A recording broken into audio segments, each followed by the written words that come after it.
Okay, so first of all, let's talk about characters. So characters are like the building blocks of Chinese, and each character is represented by a drawing, and it has a simple meaning, okay?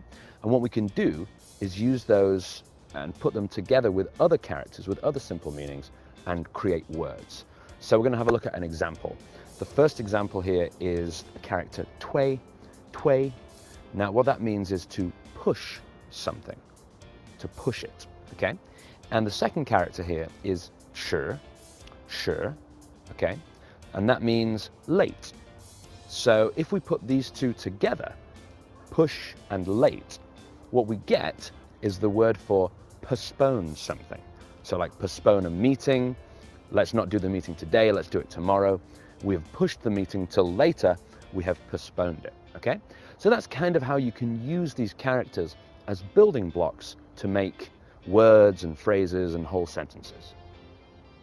So each one of these characters is created by a series of strokes by a pen or traditionally by a brush. We're not going to cover that in this course, but if you are interested, there are a lot of resources online, and there's also a very useful app which I'm going to do a video on, and you'll be able to see that later in this course, called Playko. And Playko is a dictionary and also helps you to study Chinese.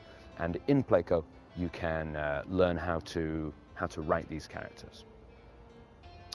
So there's no such thing as an alphabet in Chinese. That was my first question when I arrived in China was, okay, how do I learn the alphabet?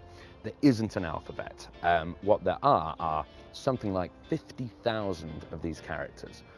And a lot of people hear that and say, oh my God, there's 50,000, like there's no way I'm gonna ever be able to learn that many. The good news is that you don't have to. Most people use a few thousand, okay? And in this course, we're only gonna learn around about 100, a few more than 100. So it is possible to learn Chinese without learning these characters.